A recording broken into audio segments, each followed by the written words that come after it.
Envision landing in America on a ship with only a dream. No resources, no contacts, just a desire to succeed. In 1848, Andrew Carnegie was that person, a poor Scottish immigrant who came to the United States in search of a better life with his family. Nevertheless, America was a land of hardship rather than quick wealth. Many people like him were fighting for their lives on the streets, which weren't lined with gold. Born in Dunfermline, Scotland, in 1835, Carnegie came from a low-income family.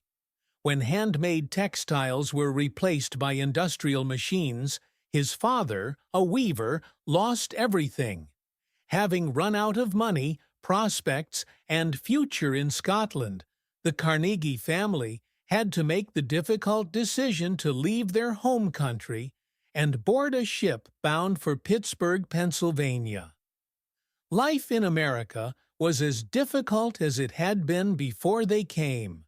Despite being just 13 years old, Carnegie had to work to provide for his family. His first job? A cotton factory worker who makes only $1.20 a week.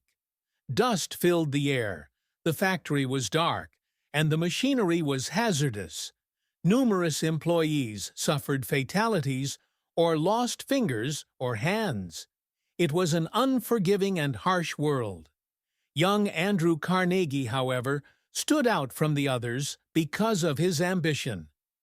If you would like to view more amazing historical videos, please subscribe to my channel. Carnegie was aware that his time in that factory was limited. He desired a more substantial goal. To deliver messages, he found work as a telegraph messenger and ran through Pittsburgh's streets. Not only did he deliver, however, but he also learned to understand telegraph signals simply by listening to them, as well as business addresses and names. The Pennsylvania Railroad Company's top executive, Thomas Scott, was impressed by his remarkable memory and keen intellect. Despite Carnegie's youth, Scott recognized a unique quality in him. The big break for Carnegie came when he hired him as a personal assistant. This, however, is where Carnegie stood out from the others. He studied everything instead of just doing his job.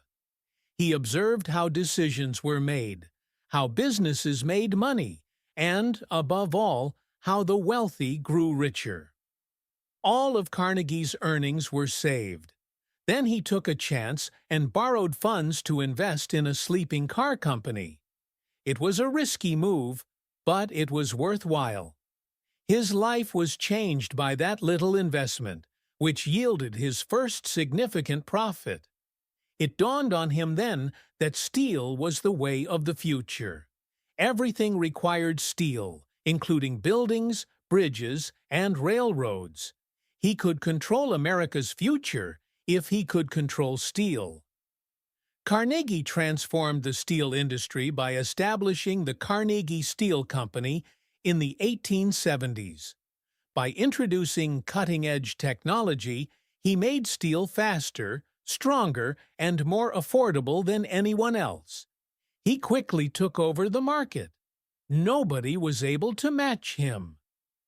Not only did he become wealthy, but he also rose to become one of the wealthiest men in history.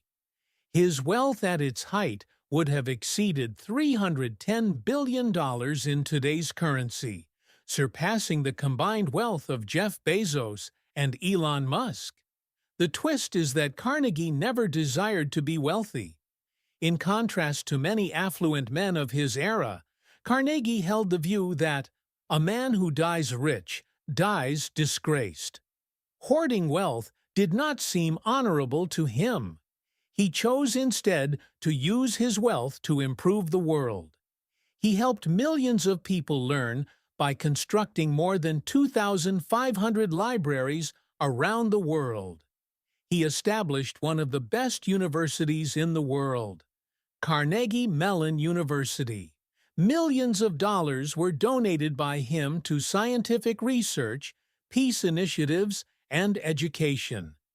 He donated more than 90% of his fortune by the time of his death, something that hardly any billionaire ever does. If you have ambition, intelligence, and a vision, you can build an empire regardless of your background or financial situation, as demonstrated by Andrew Carnegie's story. His journey is still regarded as one of the greatest success stories in history.